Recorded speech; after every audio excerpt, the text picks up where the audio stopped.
The first couple of years, I probably channeled over like 100 different types of ETs. Artaf is like a sixth density ancient Pleiadian. Treb is actually a reptilian human hybrid, one of the oldest races in the entire galaxy. They're kind of looked at like these animal type of beings, but actually there are a lot of really higher dimensional, very wise beings that are reptilian. All humans have reptilian DNA. When your consciousness goes into that part of the evolution of the soul that he calls fifth density, time becomes secular. They see themselves as like a buffer between higher dimension and lower dimension. So they're all one. They feel oneness, they see oneness, they live oneness. Right now, they're telling us that we're going through the experience of transitioning from third to fourth density. How we're connecting is the energy of Oversoul. This is a larger structure that encases millions of incarnations in human form. Your family lineage has genetics that are shared in the programs of hybridization.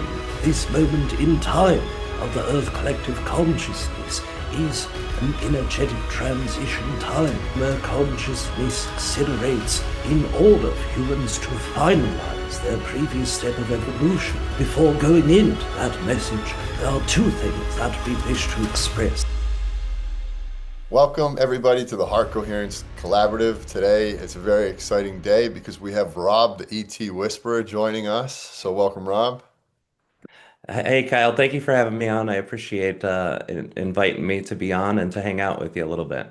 Of course, man. Yeah, I'm sure the number one question you get is why do people call you the ET Whisperer? Well, it's actually a name. It's funny. I was trying to describe to my ex-wife's mother what it is that I did, and I've channeled so many different types of extraterrestrial beings throughout my time channeling. And she's like, "Oh, so you're kind of like an alien whisperer." And then I was like, "Oh, wow, that's actually very, very awesome." So we took that name and just kind of used it, and a lot of people have enjoyed. When you get to know me, I've kind of got a weird sense of humor, so for me, that was kind of a funny thing to put on to my own name, just so people understand what it is I do. And when I say that, it gives a lot of people a better idea that don't know anything about channeling, especially with ETs and channeling. It's kind of a weird thing for some people, so it's kind of there to lighten the mood a little. Yeah, man. Well, how did it all start? When did you first realize that you were connected to spirit on a different level than most? Yeah, yeah. So it's a bit of a long story. I try to compress it. When I was a kid, I was growing up in a Christian family and everything was off limits. I saw a UFO when I was 13, and that's, no, that doesn't exist. My friend saw like a Sasquatch being in Michigan where I live when he was like 7 or 8, and both parents are like, no, no, that's not what it was. You guys, that's not exactly what's going on. And it was very Christian family. So I'd go to church and ask all these questions, and I didn't get any real answers for it. So push forward at 13, after the UFO sighting, I was just like, yeah, I can't do this. Nobody will talk to me about serious things. And I just kind of lived life, and I hung out with a bad crowd, a lot of violence, a lot of real negative stuff. It was the 90s, and Michigan is a pretty tough state that way. A lot of gang activity, and those are the people I kind of hung out with, and I got in a lot of trouble. And then push forward till I was 19, I had my son. And when I had my son, he was born with cerebral palsy. So by the time he was a year and a half, we kind of figured out how bad that would look like. He's not going to walk, he's not going to talk. All those benchmarks that they use to measure, child development, he was missing all of them. And eventually, after about a year and a half, they're like, yeah, he'll be lucky to live to a teenager. So my world just fell apart. And being in Michigan and where it snows a lot, I got into a car accident. Probably about within a year of the time I found out this information about my son, and they put me on pain medication, and that was really the only thing at that time that made me feel less pain or less mental anguish about the situation with my son. Fast forward multiple years, the pain medicine wasn't enough. I went to the street and started using pretty heavy drugs and did that for a long time until I realized this one person who I found that I love more than myself in the world, this person who I wanted to dedicate everything to in my life, it was the only connection that I hadn't burnt to the ground, and even that started suffering. And when I realized that, I had to get off drugs and getting through my clean time. One of the things that happen to people through drug addiction is when they get clean, they start feeling emotions that they haven't felt for years and years. And for me, it was even longer. Going into that lifestyle with violence, you kind of turn your heart off.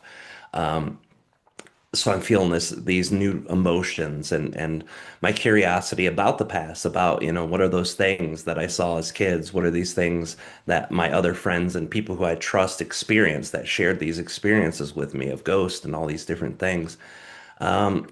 So I did what anyone would do, around 2007 or 8, go on the internet and look it up. And I found this church that said, we can do what no one else can. We can prove to you there's a life after death. We speak to people who have passed on. And I was like, whoa, this is going to be really great, or it's going to be really horrible. But I went and I talked to him, and the guy at the service knew everything about my son, knew things about my family lineage that I didn't know. After I went home and shared my experience with my dad, he verified. So this guy just instantly knew all these things, and I was mesmerized. I was like, I've got to understand this. So I kept going, and all the people in the church seemed to be mediums, and I was like, man, how did all of you guys find each other? I really wish that I had this gift that you do. And the guy's like, everyone can do this. Anyone can use their psychic ability. Anyone can connect with spirit. And I said, no, that can't be true. So he had me stay after. I learned meditation. I continued that. And eventually, the feeling of the organized religion in the church, they weren't bad people. It's just there was a lot of old triggers from my trauma going to church that reminded me I probably shouldn't continue to go there. And I went on my own and I found some binaural beats by the Monroe Institute that I really loved and really helped my meditation expand. And then after doing those for several months, one day I just said, I want to go beyond this 21 steps because the meditation had built in 21 steps. And when I got to 21, I was like, what's beyond that? And I went beyond, and that's where I first met my guide, Treb. And it was pretty horrifying. At this point, I was doing meditation like as a replacement for my addiction. So I would sometimes meditate, 5, 6 hours a day, sometimes 7 or 8 hours a day. And I literally ate breath and slept meditation. And after I met Treb, I was like, no, I'm not going to do this. So it took me 3 or 4 days to get that curiosity to go back. And through my meditation, I just kept connecting with them. And then I would do that for almost 2 years. At this point in my life, I didn't trust anyone. I'm definitely not trusting something that could be a hallucination or mental illness or a brain tumor or something crazy. So I just kept going back, and what he shared with me was like profound, life-changing, life-altering stuff. And through my investigations on the things that he had shared with me online, I had found the Seth material with Jane Roberts. I found Daryl Anka with Bashar. And I was like, can we do what they're doing? Because what you've shared with me has changed my life. Can we do that for other people? And he's like, yeah. So we worked, and then I learned how to bring his energy directly through me and be able to communicate that. So it's a very weird kind of story and a very different kind of story than most people who channel. It was basically my obsession and excitement with learning what's beyond that realm. And the obsessive behavior with the meditation is what really helped me get there in such a short time. It only took about 2 years of really meditating all the time before I was able to connect that way. Wow, I can relate with that deeply. I went through that same thing where I hit the bottom through addiction and then tried to got clean, but became addicted to different meditations. And for me, it was the Joe Dispenza breathing. And I would do that so much. And I was getting so high off of, just the Joe Dispenza breathing. I was literally replacing my drugs with Joe Dispenza breathing technique, you know? And actually, I would get so high off it, people would think that I was overdosing in my office because I would be just so in the quantum realm. And so I can relate to that deeply, man. And good for you. It's like if you have that propensity towards addiction, you might as well be addicted towards things that are good for you. And that's been a lot of my journey. And so I can relate a lot. I'm curious, what was it like? When you met Treb. If you could talk a little bit more about that and like how did that relationship build? What were the things he was saying to you? Yeah, so Treb, and this is the part that kind of scares people a little bit. When I first met Treb, it was horrifying. Like the first 10 seconds I saw him, it's like my heart just stopped moving, and I felt this fear, like a visceral fear, like I'd never felt before. And then all of a sudden, just a few seconds past that, it felt like an eternity, but it was just like a few seconds past that, I felt this sense of love. And this love was like my measurement for love was how much I love my child. Like, this is the only person I dared to love more than me. This is the world to me. So that love for my son was my comparative measure of what true unconditional love was supposed to be. And the love that I felt was coming from this being to me. Like when you're in a dream state, you have that extra sense. You're like, hey, I'm at grandma's house, even though you've never been to grandma's house. In that state, you just understand. I knew that this being was giving that love to me, and it made the love that I felt for my son feel very small and insignificant. Mm, So I opened up, and it was a very short talk. Now, first of all, the visual of Treb, this is the thing that kind of scares people. Treb is actually a reptilian human hybrid type of extraterrestrial being. So he's very huge. He's very large, very scary looking, even the sharp teeth. And now he's adorable, right? I've gotten to know him, and he's great and wonderful. But the initial thing, and the only thing I ever heard about reptilians was things from the Bible that was very bad, or things that you bump into on the internet, like reptilian humans and, eating babies and all this really horrible stuff. So that activated fear heavily. All he did was share that we're connected. He said our souls are connected, we're connected. This energy that you're trying to understand, the universe that you're trying to understand, it's so much more than what you can find in books. And if you want to come back to me, I'm here. To get to me the same way that you came to me this time. And, I thought I went crazy. I actually went to the ER, which is a funny story. And the doctor was cool. He didn't have me put into a hospital. He's like, you're listening to these meditations with the sound vibration stuff. It could be messing with the way that your brain's working normally. He said that could be it. But he said it doesn't sound like you're crazy. You seem very lucid. And we talked for a while. He said if it continues, then come back and we'll talk. But like 4 days later, I go back in, and the things that he shared with me throughout the 2 years were very basic things that all of us who understand channeling or in the metaphysical world understand. But I had never heard these things. This is like groundbreaking, life-altering stuff. You create your own reality from a very literal perspective, but also the way you think and the way that you perceive things also shift the way that you experience them. So it was black and white. Like I understood peace existed. I understood love existed because those things were finally coming back to me. But the idea of how much power we have in our own creative process was just, it was unheard of. And we kept going through, and we got into really intense stuff. We got into galactic history, human history. We got into the ideas of how consciousness works, the mechanics of consciousness. So it did. It went very deep. And it wasn't just one thing, it was literally everything. One of the biggest insights that I saw was with my son. Now, my son now is 26 years old. He's upstairs. My sister's sitting with him right now. They told me that he would never make it through. And even earlier this year, I thought the doctors told me, this will be your last year with him. You need to enjoy that time because he was going to the hospital every couple of weeks. So this kid has gone through like hell the whole time he's been around. He's the toughest human being I know by a long shot. And the experience with him, I couldn't wrap my head around it. I was like, okay, Treb, why is this happening with my son? Why would he come in if we're all creators? If we choose to come into Earth, why would he want this for himself? And he explained to me that, this is a soul that comes back into physical reality all the time. And he'd already done the warrior thing where he only used his body. He never used his mind. He was just sent to the field to fight for other people. He also has used his mind in very strong ways. He said at one point he was the smartest person in his whole like sector of the world, that he incarnated as this person who was like an inventor and a scientist.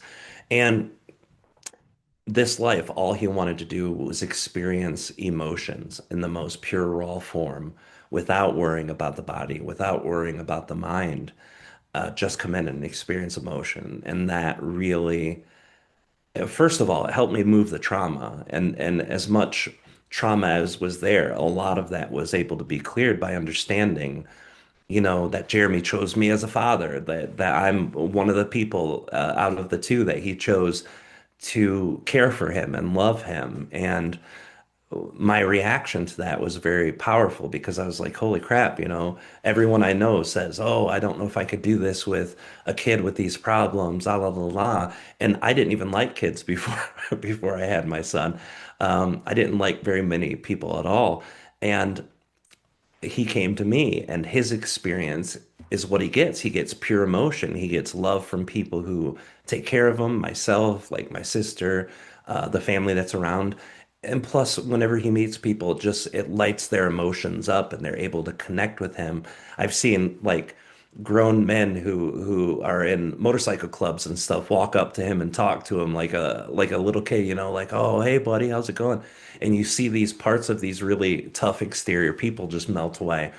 And I understood, like, he didn't do this just for him. He did this for me. He did this for him, and he's doing it for everyone who comes in contact with him. And that to me was so powerful. It took away so much of that anguish. So stuff like that, building throughout the 2 years, it shifted the way I see everything. And through my verification process, because I'm a very mental dude, I had to go investigate. Then I started hearing Seth material. That's what first came to me.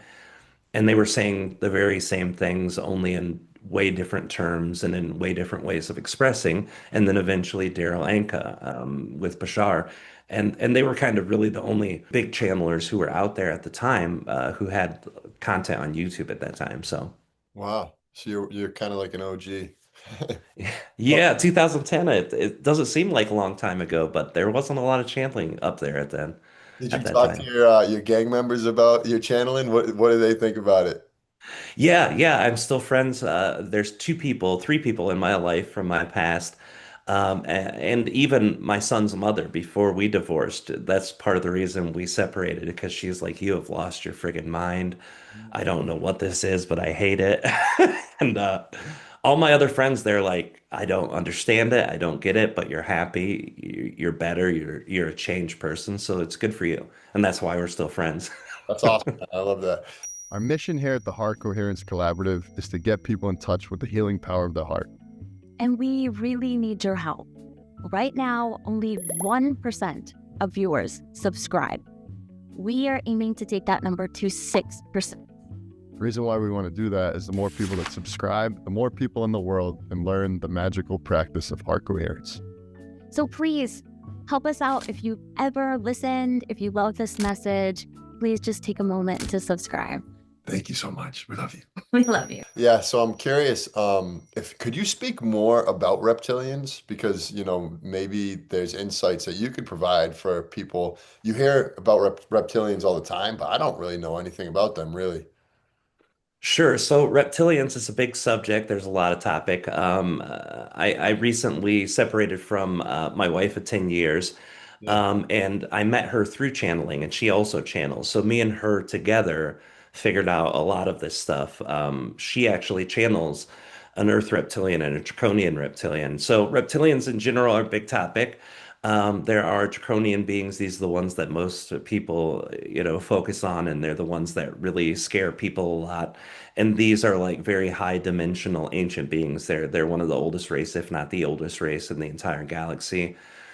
And they're known for the warfaring and being dominant and aggressive. And also there's a lot of misunderstandings that go along with reptilians. Most people just think of them in those terms, but you know, I'll get into that part deeper. So there's these beings, and they're the original like major reptilian archetype in the galaxy, and they seeded a lot of other reptilian races.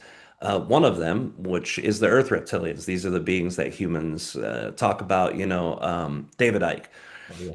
So he talks about Earth reptilians, and Earth reptilians were hybridized from the draconian beings during dinosaur times, like the dinosaur event that wiped them all out. All of that's related to draconians and the reptilian beings, and they actually live on Earth. That's why we call them Earth reptilians. They're just in a higher dimension, and they don't deal with humans very much.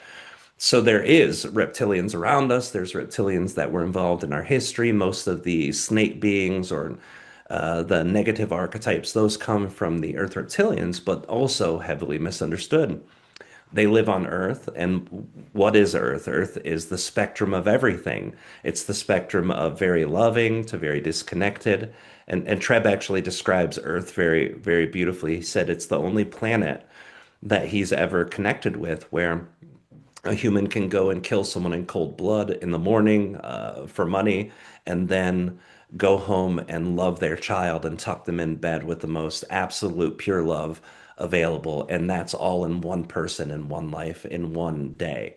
And that's incredible. And so Earth kind of has that theme, every incarnation cycle that's come through Earth from, Lemurians, Atlanteans, Conki, Lemanians, all of these different races that have evolved and gone through their incarnation cycle on Earth have the capacity of that spectrum. So Earth reptilians do too. There's actually a lot of very loving Earth reptilians who love humans and see us as family and care for us. And there's also some who don't care about humans. They're very neutral, and others that are more malevolent. But that's because it's Earth. And see, Treb's not related to any of those beings. These are just the beings who have the most galactic shared history with us, the Draconians and the Earth Reptilians. But Treb's race is actually a hybrid from an animal reptilian from their own planet, and it's one that would look like a Permian era reptilian mixed with a Komodo dragon. So it's like an animal. And they took that DNA and a race called the Nihal and shared their own genetics with it, which is pretty complex and pretty weird sounding. But the Nihal were actually a version of future human beings from Earth who left and moved to the star system Beta Leporis. Time in those dimensions aren't really a factor. So even though it's very far in the future, Treb can still experience creating with us here. And the Nihal did that because of our trauma that we've had with reptilians. The Draconians were never really super nice to us, even though they protected Earth for a long time. Not necessarily because of us, because their children, the Earth reptilians, were living here. But the Earth reptilians did. They helped us a lot. They guided us in our young years after our genetics were changed. They kind of looked at it like these poor humans were just left with no tools to carry on, and they taught us, and they had a very close relationship with us. And this is where all of that symbology from the Bibles and from the Veda and all of these other ancient texts come from. So it's a very interesting topic, very misunderstood.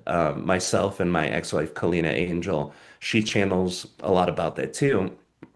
But it's always more complex than meets the eye. We're living in a universe where negativity and positivity exist, and when beings do things that are perceived as negative, there's also reasons there, personal reasons, traumas, misalignments, and understanding, and being able to kind of come at it with a neutral perspective. I definitely don't fear or hate reptilians at all. And a lot of them I actually love and care for tremendously. And I think, when I first started sharing, it really was intriguing to some people because they had never heard reptilian beings being channeled. They didn't think it was possible. They're kind of looked at like these animal type of beings, but actually there are a lot of really higher dimensional, very wise beings that are reptilian. Wow, there's so many questions I want to ask. Um, Now, has Trev ever mentioned like, all the stuff you hear about reptilians and all these, figures that are famous in our country? Is there influence from reptilians with the famous people? Do we know that? Yeah, so there is some level of influence from the people, in our world that have kind of unseen, unheard power, those very powerful people. Yes, there's direct influence there. When the draconian beings give their genetics to a race of hybrid reptilians, they share what they call the gift with them, which is basically a tool how to manipulate the population of a planet, especially if you have to cohabitate with them, because it's not uncommon at all.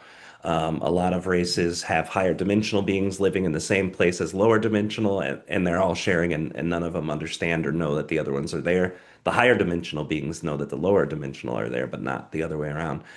Um, so yeah, some of those more malevolent reptilian beings have shared those ways, the financial industry, all of these things that are used as kind of suppressive tools against people, they do, but most of it is just bad human behavior. That was taught somewhere along the line, that was maintained through the people who had power, how to keep those systems going. But most of it's just human greed. So it's very minimal. Like people think it's a very big thing, like all of the royal family are reptilians or all of the actors and actresses are reptilians. They're not. All humans have reptilian DNA. As humans, we have both the draconian DNA in us from the first race that ever changed our DNA. The Anunnaki actually were a feminine Pleiadian race that left the Pleiades and they wanted to explore masculinity. Well, how can you get most masculine most quick? You use reptilian DNA. So they had stolen from hybrids part of that DNA sequence and learned how to integrate it into themselves. And that was our first DNA shift. And then Earth reptilian DNA also came into it. So all of us have reptilian DNA. And most of the time we see these people with the slits in their eyes or acting very reptilian. It's because they're living the vibration that's most reptilian. And so that part of their DNA archetype comes to their energy field. You can feel the reptilian energy in their energy field and sometimes even take on physical aspects of that if they're integrated enough into that. But the same thing happens with our Pleiadian DNA and our Sirian DNA and our Andromeda and Arcturian DNA. This is why you see people so deeply connected to them and even take on aspects of the, physical appearances of Lyran beings with the feline facial features and all of this stuff. So we're basically a wild card of DNA and reptilians part of it, and that's why we see a lot of reptilian-like behavior. Is there anybody that you could name specifically, and if you can't, it's okay, that you've seen expressing this reptilian behavior? Yeah, yeah. When I was integrating with Treb a lot, I actually saw my eye slit. Me and my wife saw the eye slit happen in myself, and she's had it happen several times.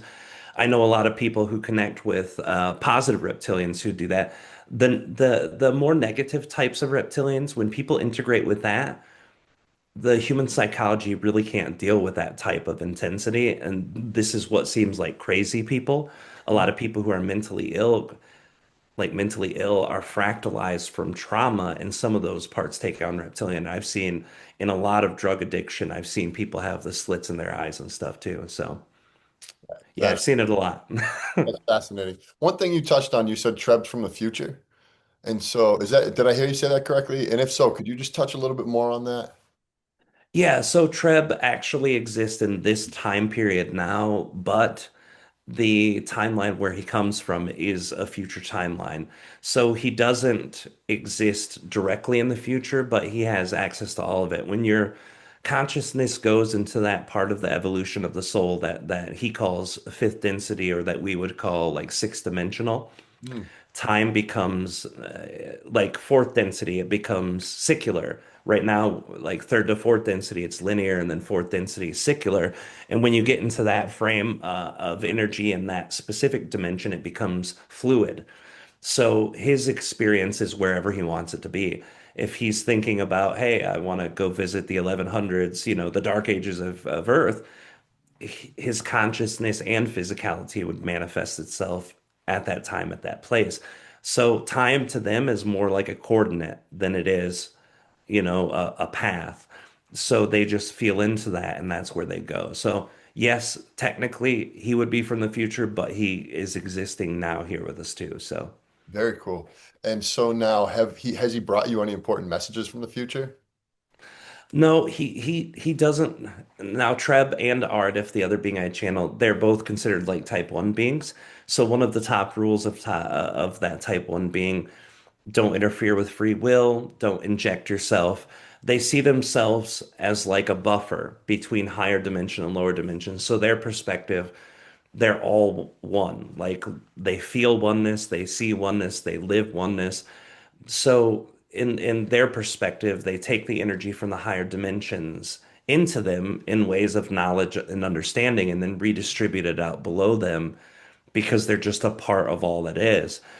Type 2 beings can be that spectrum, like humans are a type 2 race, and we have the capacity to be very loving but not fully live in oneness, and all the way to very, very disconnected, very selfish and malevolent. So with them, they don't tell us what the future is, but they also are understanding that the future has infinite possibilities. So they have shared their perspective with probabilities. They're like, hey, the 70% probability that things will happen and unfold this way with the way that the energy is now, but they don't really do that with time. Um, they did share something like there was an event that I knew was coming, and that was because of the transitional energy. Like right now, they're telling us that we're going through the experience of transitioning from like a third to fourth density being that 2012, because I started channeling in 2010 and I met Treb in 2008, and everyone in the community was like, 2012, we're going to fly out of our windows and be in a higher dimension. And he's like, no, that's not what's happening. What's happening is 2012 is like this middle point of a 18-year cycle, 9 years before 2012, 9 years after. And the energy is just accelerated to help evolution kickstart more powerfully. And then I did the math and I'm like, okay, 9 years, 2012, that's 2021. And then look what happened in 2021. The world was flipped on its head. Everything was going crazy and people started making huge realizations very quick. So in that way, I knew something was coming. I just didn't know what was coming until it unfolded. Wow, fascinating. And so, could you talk a little bit more about the other being you said you channel as well? Yeah, Artaf. So Artaf is to Treb what Treb is to me. Like Artaf is his higher dimensional guide. And I heard about him a lot, not by that name. He never called him Aradif. He called him Deneb Cygnus, which is like the star and the constellation that he comes from. And he would share a lot about how this being was his guide, and he would share information and connect with them.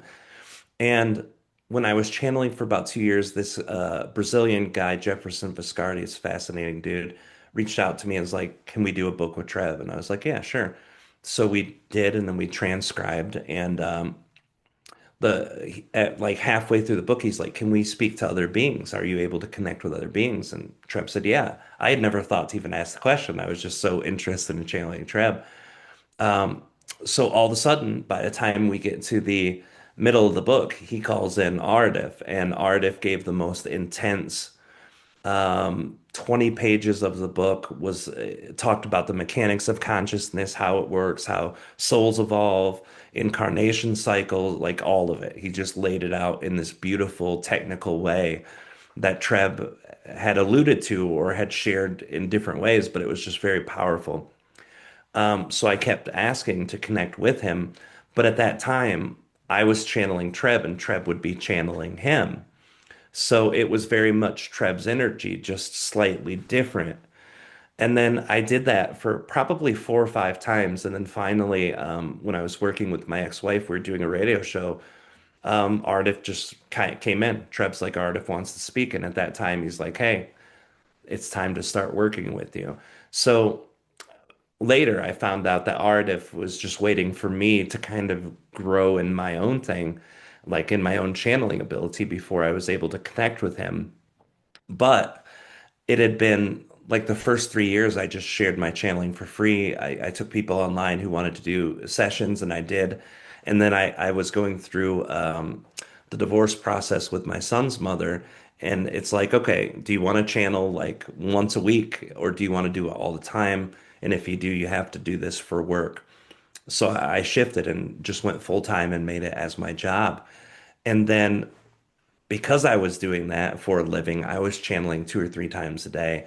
The amount of energy that I was moving through helped to open up that for Ardif. So Ardif is like a sixth density. They call him an ancient Pleiadian because his race originated in the Pleiades, but they moved to the star system now that's called Deneb. He is a very wise being. Some people laugh when I channel him because he has a fairly British sounding accent, which is dumb, and and I always ask him why he does that. But when he comes through me, it's very deeply profound and very stoic, very serious, but also when you look at him, he looks like a little feminine being. He's like 3.5, like 3'9". He has purple hair, purple eyes, blue skin. He's a very fascinating being, but he's a lot more bandwidth than Treb was. So it took me a long time to get used to channeling him. But now I channel him probably more than I do Treb at this point. Wow, interesting. And so, Yeah. um, similarly, he also doesn't do predictions or anything like that. Right, right. Right. He's a type 1 being. I have had some type 2 beings that have made predictions. And one of the things Treb told me, he's like, there's during the Fukushima time, when that was happening after the first explosion, everyone kept asking, "Is this done? Is this over? Is it not?" So I actually went and channeled Treb real quick, and I was like, "What's going on?" And he said, there's like a 98% chance there'll be a second explosion. I posted that on Facebook, and 20 minutes later, boom, the second exploded. So when I ask about certain things, he'll definitely give me a probability. Just he won't. Yeah. He knows that if he could say you have a 100% chance of going to bed tonight and waking up tomorrow, but obviously, if I jumped off of a roof, I'm not going. I'm not waking up tomorrow. That free will aspect of me is a big part of that too. So. Cool. And so then you evolved into actually being able to channel any, like not any, but you started to have other ETs come through you. How did that unfold? Yeah, after I knew that that was a thing that I could do, like Treb would connect me to these other beings, I went wild with it. I played with it a lot. And the first couple of years, I probably channeled over like 100 different types of ETs. When I was giving people sessions, I was like, hey, if you want to talk to Treb, you can. But also, if you want to speak to another being that might be connected to your energy, we can do that too. And a lot of people chose that. They wanted to hear because they had heard a lot from Treb on the YouTube channel and stuff. Um, so I just started doing that. So technically, I'm not directly channeling these beings. I only directly channel Treb, Artaf, Metatron, and the Nihal Collective. But the other beings, Treb or Artaf, can tune into those consciousnesses for me. So I've even channeled like malevolent beings before, but I do it because I know that they're the ones who are kind of channeling them. So I feel, I trust Treb and Ardif to do that because I've wanted to get these perspectives, especially when we're really going into the reptilian thing. I was like, I want to know more. Like, let's talk to one of them.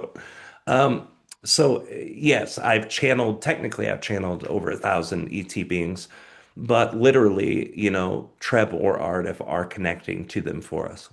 Wow.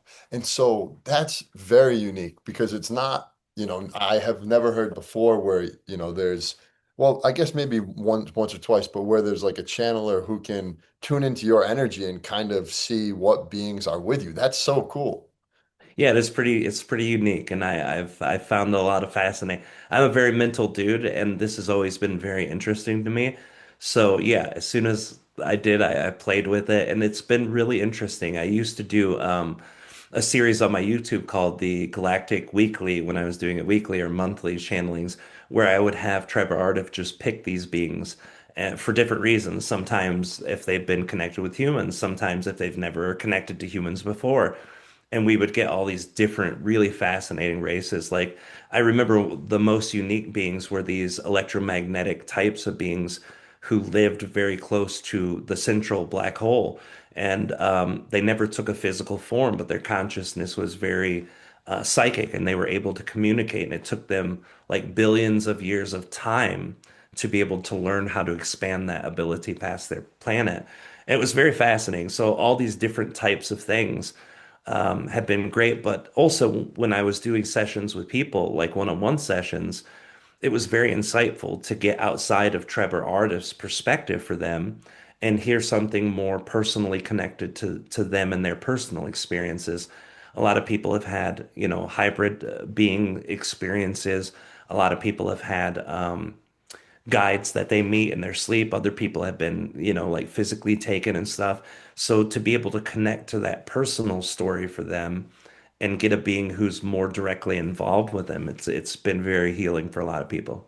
That is really cool. And now, so I just want to understand this correctly. You've been working with someone one-on-one and a malevolent being has come through. Is that true? No, no, that was a very Okay. controlled thing. I But did that for the oh, okay. Galactic Monthly thing. Yeah. So Got I planned it and, Artif's like, yeah, if it gets intense, we'll shut it down. But I also channeled a not really malevolent being, semantics, right? But a draconian being. I channeled one for my ex-wife when she first started really connecting to that guide.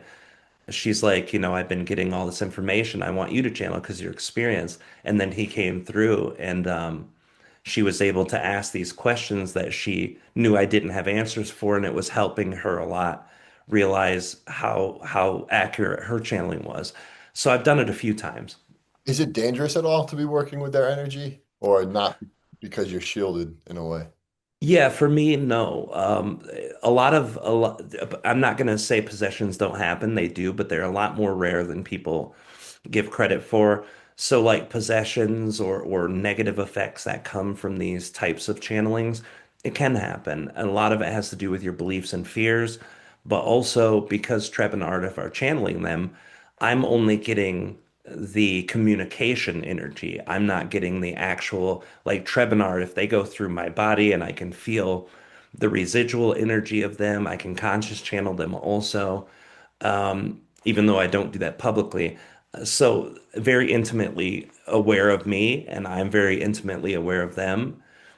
So when they bring through the energy, it's only the communication of the energy. When I channeled my Kalina's guide first, that was the only time I ever had to go to sleep right after. So even though it was only filtered through them, the effect of the intensity of the energy, because it was such a high dimension and so foreign, did make me go to sleep. Like literally, I got done channeling and then I just laid down and fell asleep. So that was the only time that an energy affected me, and that was also the first time that I did it. And after that, I had talked to Artif and Treb, and they helped reconfigure that energy so it didn't affect me the same way. Awesome. So I feel very safe doing it, but I wouldn't recommend people just go out and start trying to channel malevolent beings. I would suggest working with your higher self because your higher self is kind of the bodyguard for those types of consciousnesses anyway. Would it be possible for you to try to tune in and get a message from Artiv, from Treb, and then any being that is here for my energy? Would that be possible to do? Yeah, of course. Absolutely. You could do that. I would love to just listen to each of them and see what they say. Sure. How much of a message do you want? Because with Trebinardiff, it's a bad analogy, but I always say you kind of have to like walk them like a dog because they don't care what they talk about. They're just excited to come and chat. So most of the time, it's the questions that lead to the longer conversations. I mean, they could talk about any one subject you give them for an hour if you wanted them to, but Think what I would like for them like to know is just like what message do they have for humans? Like what do they wish each human knew um that humans don't know, you know? Like what is that possible? You know? yeah, yeah, that's great. We could definitely do that. And then the being that comes from me, whatever he wants to share really. So Okay, that sounds great. Yeah, we can definitely do that. And if you want to do it now, we can yeah, let's jump do in. it, man. Let's go. Do you All want me right. to ask anything? Are you okay if I just sit back and listen? Yeah, that's fine. And if you have any questions, feel free to jump in. Usually, not Treb, but Art, usually ask if you have any questions, and if you do, you can. But Okay. yeah, either way. Beautiful. Uh, Awesome. Awesome. so I'll channel Art first, and then Treb, and then whoever comes through after that. Awesome. Great. So I'm just gonna breathe, and then Art will come in, and he'll just start chatting. Awesome. All right, here we go. Greetings to all. This is Artif. That is Artif, and this is its spell. We understand all of you are coming to hear a message that we wish to share. But before going into that message, there are two things that we wish to express. The first, above and beyond all things that are expressed in this day, to know, to feel, and to perceive that you are loved in our perspective is of the utmost importance. What is love in that way? The concept of love in humans is an emotion of fondness that is shared between two separate entities, two segregated consciousnesses, one directing fondness towards the other. This concept is love for most humans. Yet when you are loved, it implies the consciousness of all of the universe is created from that very love. The energy of love is connection, and the entire universe is comprised in its physicality and in the non-physical consciousness behind it with love. So when you are loved, it simply means that you are able to receive love itself, even if no direct entity projects that love to you. Secondly, this is our greatest excitement to be here and share communication with all of you, not only in this moment, but throughout all moments of your linear time perspective. Now, of course, we are asked simply to share a concept with humans that many humans may be unaware, but most of you already have some level of understanding that this moment in time of the Earth collective consciousness is an energetic transition time. It is a time where consciousness accelerates in order for humans to finalize their previous step of evolution. What is the step of evolution? Now, of course, Rob has alluded to this concept previously by engaging with the words density, by understanding what a density is. You'll understand the evolutionary part that you are taking part of, your own experience. Third density is where humans have been through the entirety of your history. This is very similar to the third chakra, or energy point within your system. It is the place where self is understood. What differentiates humans from most animals? Animals live in that now moment. Animals live only in the moment. They do not perceive history in the same way that humans do. They do not think of what comes next in the future. They run from instinct in that now moment, listening to their body as the internal and external clock to perceive time. Humans understand time in a much different way. They are able to visualize their past, albeit through filters of their own understanding, and are able to project into that future in the linear time perspective. You experience linear time, but you also understand yourself in ways that many animals do not. Yes, animals understand their environment. They understand the experience of creating with other animals, and even where their place is in the world, yet is very physical in their experience, very instinctual, and humans have gone beyond instinct into a place of self-understanding. This is the third density. This is where you are all going through transition to start into that fourth density. Now, what is the fourth density? The fourth density is the experience of connecting. Now, when we share connection, many humans only correlate this concept to relationships themselves. You are connecting with another human. You are connecting with a group of humans. And yes, this is connection. But it also infers the concepts of how you connect to all things in your experience. How do you connect with your work? How do you connect with your excitement? How do you connect with relationships and the ideals behind relationships? How do you connect to your inanimate objects around you, your environment, your place of work, your experience of where you live, and all of these things infer connection. It is your energy and your heart connecting to all of these things. This is an exploration of learning how to love. This is how you can love yourself in part of your evolutionary chain, but also how you can love your community, how you can love others, how you can connect to the entire earth. And once multiple incarnations occur and your evolution goes from fourth density to fifth, You will have mastered how to connect with the entire collective of Earth. It is a long journey, yes, and it is filled with great excitement, great growth and development for all of you. But the experience itself, you are starting at the very first layer of your experience. This is why only in the last 20 years human consciousness has grown exponentially. Invention of technology and innovation of that technology has allowed you to expand your consciousness in to what you perceive as inanimate objects and grow.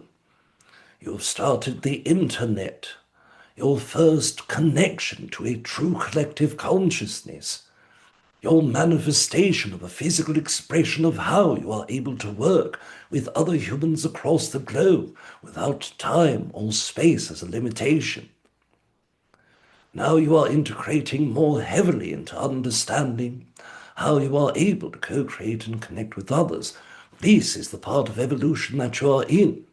Now we understand there are many ideals that are placed in human minds, many belief systems, how you orient to. Some call ascension, some call an event, some call simply the golden age or new earth. But what this is changing the operation system of your human consciousness. And of course, through that manifestation, the body follows. The shift in physicality occurs with the shift of consciousness first. Humans perceive evolution as a very physical ideal. You are living in a place, the environment changes, your genes mutate in order to accommodate for those changes. Therefore, the body will change in its behavior, change in its action. But we perceive it quite differently. Go to the time where humans perceive as prehistoric or caveman times in that way. What you would perceive as a human being who only lives for 30 years in maximum, and their experience was simply to create a community, was to survive in a physical way, was to develop a sense of community and to procreate. And the experience only required 30 years. Now humans are living for 80 to 100 years at maximum. And why is this? Is this simply a physical evolution? No. The soul requires more experiences. The soul requires a very complex construct of you growing and developing yourself, of you going into multifaceted concepts of excitement, learning through different jobs, different responsibilities, different environments itself. You are able to travel across the world in half of one day. All of these experiences require a longer life to fulfill the soul's desire to experience it.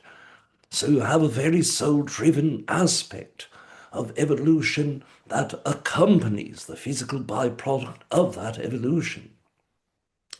The consciousness of humans at this moment is rapidly developing towards understanding themselves in totality by truly coming to know yourself. Now, many humans experience this through adversity.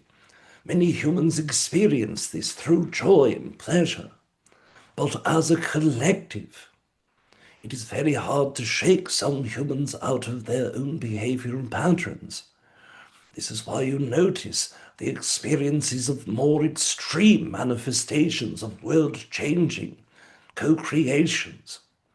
You've experienced your time through pandemic. You've experienced heightened wars and anger. You've experienced your governmental structures rapidly shifting in both ways that are perceived positive and negative. You perceive humans interacting with one another in tremendously more visceral ways. You experience an injustice that comes into the attention of the entire collective, and the collective voice screams in unity to fix that injustice. Before, this did not occur in the same way. But in your collective now, it must occur in order to experience the expansion of your connections. The reason why polarization continues to occur in the systems that are perceived as politics, in the entire systems perceived as financial, as the industry of learning or schooling, all of these experiences are becoming very intense for the purpose for humans to examine those systems. In a unity-based consciousness, you cannot work with polarization. So the polarization must be obvious to all before you are able to find ways to fix these systems. This is why your political concepts have been so forthwith within your own collective consciousness. This is why financial systems, medical systems, schooling systems, all of the systems that were created in means of either control or suppression to be shown clearly as what they are. And humans, although still divided in the way they perceive, through enough of this adversity, through enough of the polarization, you are able to come to the same conclusion that, of course, the systems are broken, that they need to be rebuilt. So, of course, what we share is not the problem at hand, but a way to find that solution. And the solution itself is you, your individual consciousness, your individual excitements, angers, reactions to these things. Your consciousness does great work to show you what the right path is. We have always expressed an analogy that Rob finds quite funny. Your higher self is a laser pointer pointing to you as the lower fractal consciousness or lower self or the personality self. It shines that light of excitement in order for you to chase that little dot, for you to follow the path, because your higher self is taking you to the next doorway, the next path for your growth and evolution. So when you are triggered by something you see that doesn't feel right, that is your higher self showing what did occur is not in alignment with your true self, or how to create a greater collective with that energy. So to speak about these things, to share your own feelings and thoughts, and to act upon the excitements you find when working with this. This is your key to creating change. It is your key to creating a new community where others who are like-minded, who share excitements, are able to gather and create greater ability to shift these things that you do not care for. The experience itself teaches you through excitement how to walk to your next doorway and path. So when you do this, you create a small collective consciousness. Your ideals ripple out, and not every other group of human will share these same philosophies, will share the same ideals or energy that you are investing. But those who do resonate will come to you. And with your internet capacity to share your feelings and thoughts, it will create greater than a localized community. The more humans that follow their passions, the more collective energies will manifest. Eventually, the entire world will work in those communities that they feel connected to, and you will have your senses of oneness. That is simply the mission, to follow those passions and follow them to the next logical conclusion. But humans utilizing the logic often fails, keeping an openness to how things manifest, an excitement to act on the things that you feel, and a willingness to be open for all possibilities. This is the actuated path in long term that help open new systems and alleviate yourself of old systems. One moment, Treble Yitney wishes to speak that which you know as Treb. One moment.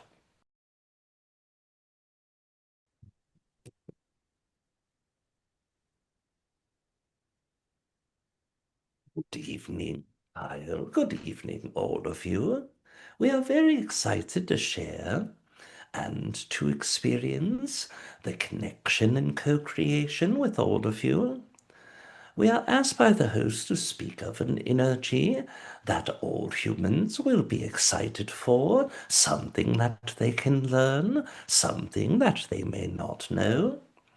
One of the things that we share that we feel is most important with human connection is how relationships work, the dynamics of relationships.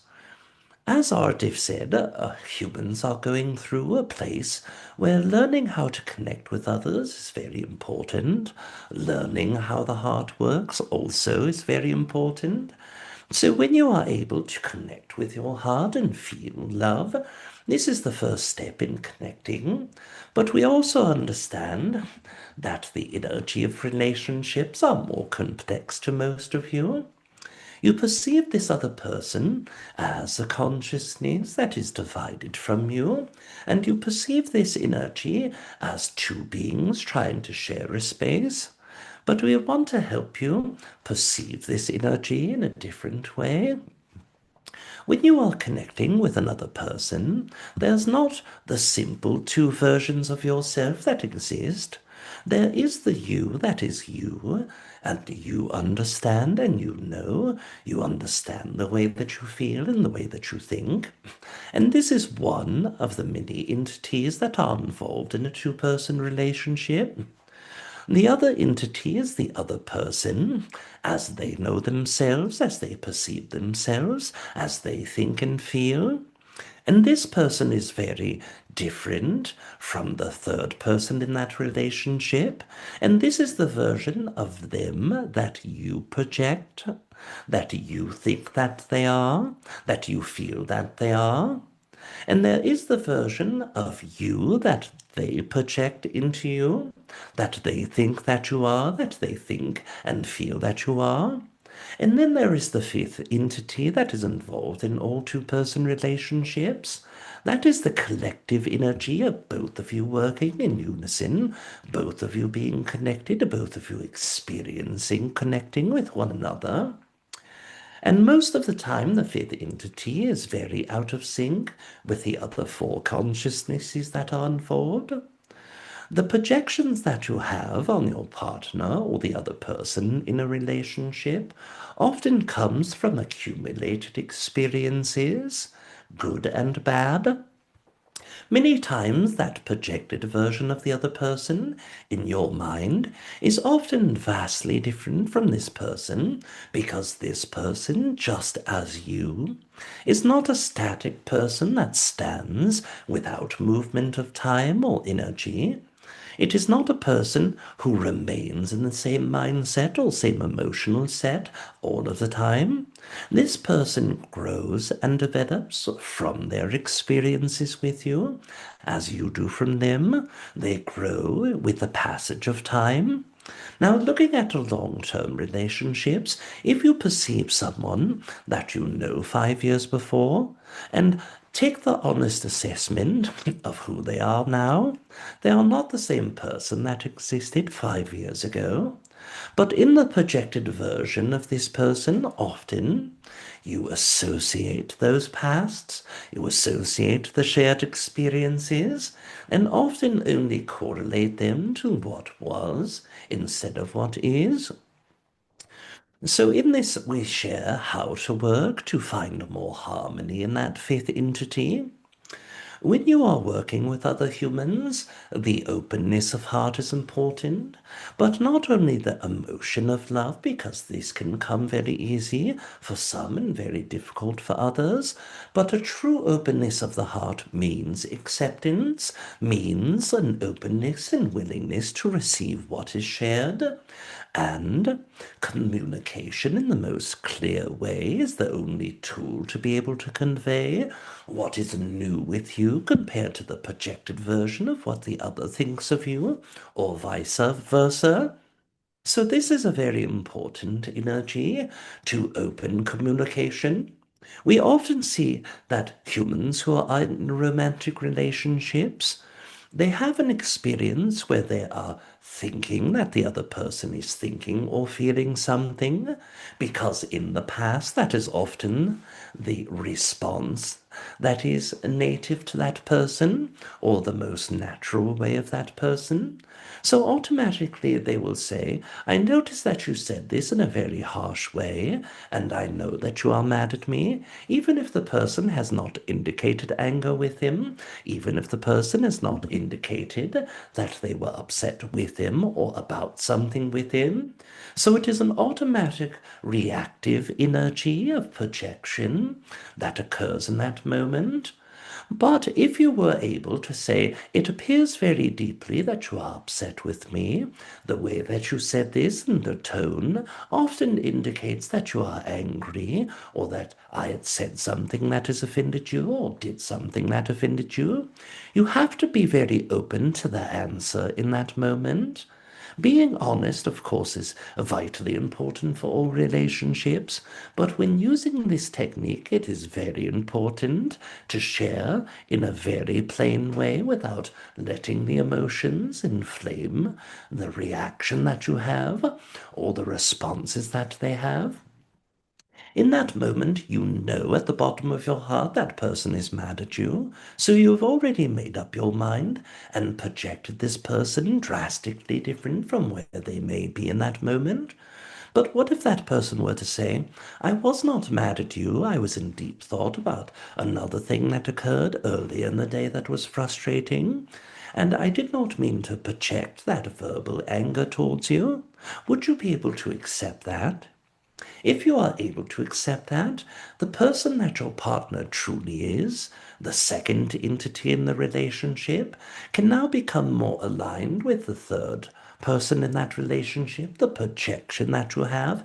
Now you are able to take that energy down from where you thought they were angry to knowing that it has nothing to do with you and offer the support. And now, when you are doing these exchanges with honesty and openness to receive the answers that you may or may not think that are true, this allows the fifth entity to come more into balance. Now, of course, this is not only a romantic partnership, it is not only with someone that you are in love with or have sexual relations with. This can be with your children, your siblings, your parents, even with strangers as you share with him. But when you communicate with them, allow people to know that you are trying to perceive them for who they are, that you wish and hope that they will communicate in the same honest way. And if you are able to do this, you will find your relationships either telling you that you are not in alignment with that person, as you may have thought, or that you are in more alignment with him once you understand who they truly are.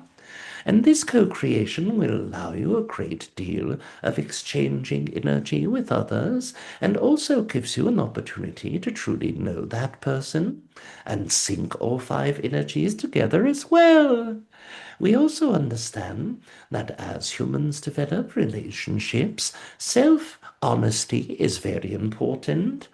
If you are being honest with others and they are being honest with you, you also must be honest with yourself to know if it is anguish or triggers from old pains and traumas that are reacting, or if it is truly and honestly the way you feel. So when you work with that energy in yourself, try to remind yourself that being honest with yourself is the first step. And once you have mastered that, then it is much easier to be honest with others about how you feel and how you think as well.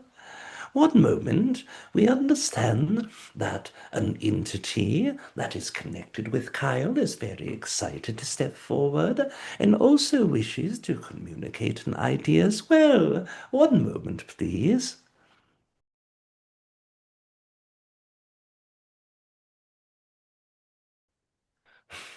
Hello, Kyle. It is very nice to meet you. I wanted to share a bit about myself. You know already who the Yahyel beings are. We are beings who work with human consciousness through hybridization. And this experience is very scary for many humans, but the intrigue that you've had about how hybridization works has drawn close to you many beings that exist inside of the same oversoul structure. So I want to explain a bit more how we're connected before I explain why we're connected. And then I'm very willing to take communication from you if you desire. How we're connected is the energy of oversoul. So you are a human being that lives in your body, and a small percentage of your soul lives in the body, and the rest is outside of your body in higher dimensions, partially in every dimension. And this is the higher self. What is beyond the higher self? The higher self has oversouls. This is a larger structure that encases millions of incarnations in human form, or millions of incarnation as extra dimensional form. And this place is a place where souls integrate. This is how you have a future probability or a past probability in a lifetime. This is where your past lives come from, future lives, parallel lives. All of them exist there in this oversoul structure. We have the same oversoul. So we have the possibility to experience each other's lifetimes if we wish to. And one of my own excitements, being that I work with humans so frequently, is to get to know more humans. And because you've had interest in extra dimensional beings, you were a very easy candidate for me to connect with. And I've been able to connect with you for over 3 years and connect with you mostly in dream state.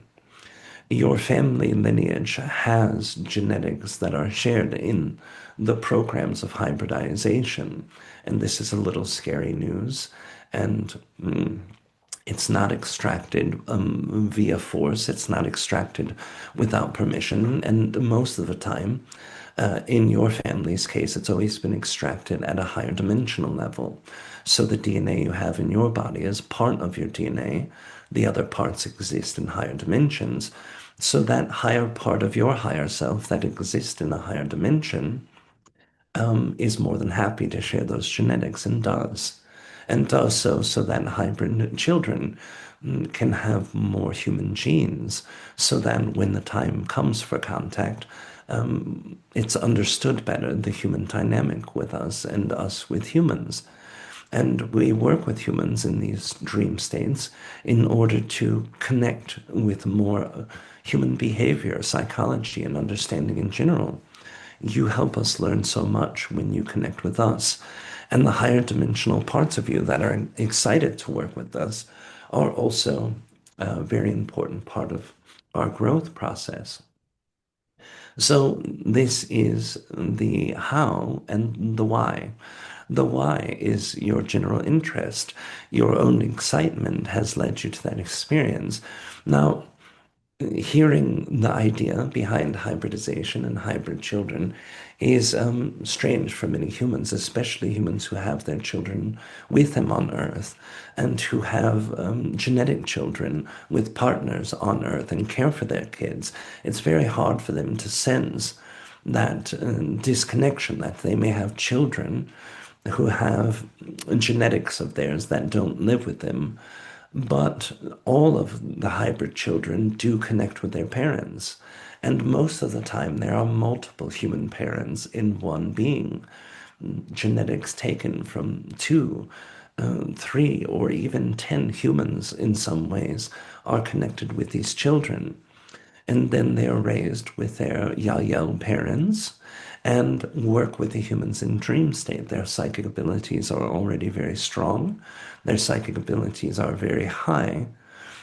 So they automatically, even at the young age of 1 and 2, are able to telepathically project to their parents in dream states.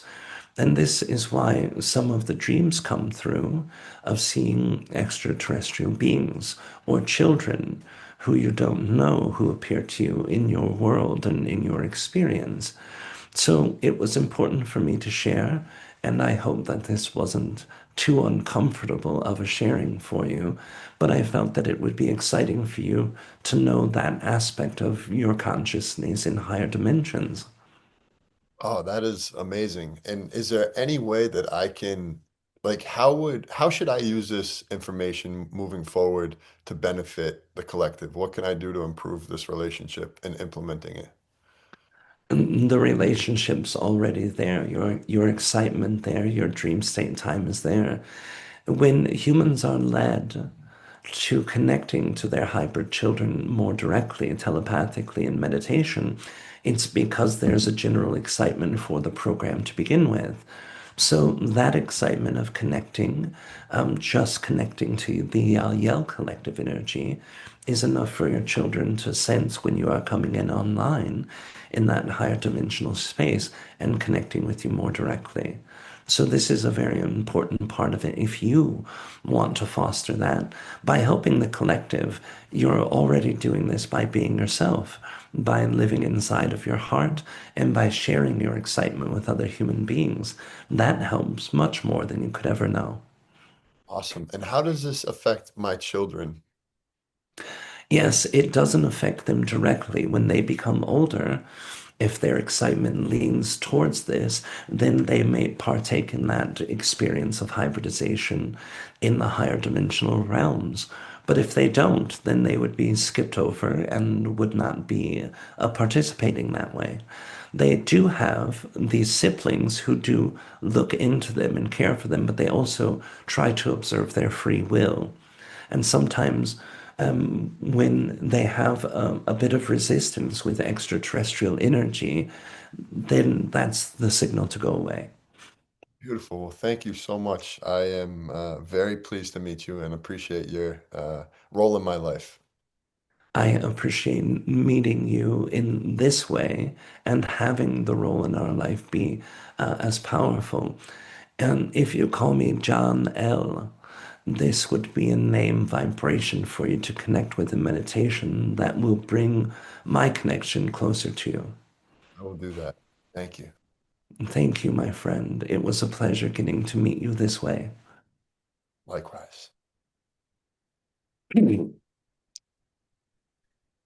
Well, back without hesitation or delay yet again, this is Artaf. If there are any queries remaining, we'll take them as well. I would just like to end with any final message that you have for us, anybody listening.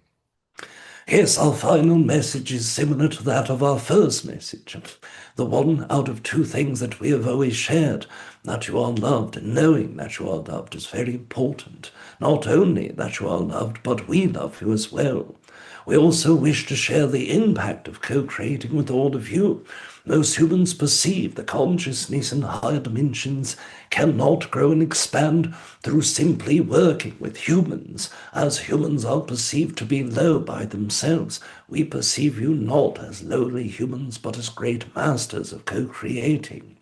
The questions that are asked to us, we are able to perceive parts of your energy that we have never perceived before you asking that question. So, in seeing parts of you that we have never perceived, because all of us are one, we are perceiving parts of us that we have never perceived as well.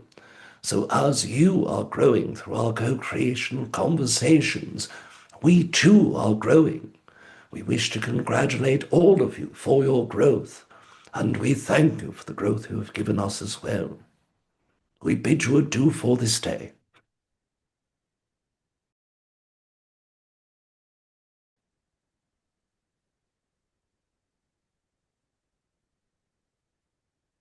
Wow, that was amazing. How'd it go? Oh, what amazing. That was Good. cool. Yeah, I'm connected to the Yalo community, I think. Are you familiar with them? Yeah, yeah, yeah, yeah, maybe. Yeah, yeah. Yeah, I know them. I've heard of some other Yas before. Yeah, man, that was so cool. Um, wow. Yeah, I'm blown away. Artif and Treb were great. So, and I felt Good. like Treb was speaking directly to me about relationship advice, so that was cool. Yeah, well, yeah, well, I've noticed too, Treb and Artif like to use the experience of the people as examples. So sometimes when I'm going through something I hear and I'm like, oh, that was for me. And a lot of people who hear them are like, oh, thank you. That's awesome. So yeah, Yeah. this has been great. I would love to just touch on the big event you have coming up. Yes, the channel panel is my next big event. I'm going to Japan in a couple weeks, but that's mostly for the Japanese audience people. Um, November 14, 15, and 16, that's Friday, Saturday, and Sunday. The channel panel is a meeting of amazing channelers. We've got some of the best channelers in the world at our events. Daryl Anka, who channels Bashar, Wendy Kennedy, who channels the Pleiadian Collective, Jamie Price, myself. We've got a bunch of great people. We even have Julia Cannon, who doesn't channel, but she's Dolores Cannon's daughter, who's taken on her QHHT work. She's going to be there. It's a 3-day event, all in the main hall. We're live streaming that in the main hall. Every channeler will do some channeling and Q&A. The couple people we have that don't channel will do a presentation and then Q&A. And then this is in Princeton, West Virginia at the Chuck Mathena Center. And then we're doing workshops too. So, like break off groups of 100 people will be able to go with their favorite channelers or presenters and do a more personalized workshop with them too during those 3 days. Those aren't being live streamed, but yeah, if you want more information, you can go to the link that Kyle will have. He'll have a special link for you guys. And it's called the Channel Panel, and it's thechannelpanel.com. And we're on every place, YouTube, Facebook, Instagram, TikTok. We've got videos coming out all the time from our old Channel Panel events. Awesome. Well, yeah, I'll attend that virtually, and I look forward to seeing everyone here there because that will be amazing. Those are some of my favorite channelers, and it was awesome to meet you. I'm excited to go and listen to you channel again. I appreciate that. And if you ever want me to come back on, do. And I'd like to have you on my podcast when I get it started back up. Ah, awesome, man. Yeah, I would definitely love to have you back on. There were so many questions, but yeah, we'll do this again soon. That sounds good, brother. I had a blast, and I'm glad it went well for you guys too. And thank you so much for having me on. I really appreciate it. All right, take care and bye, everybody.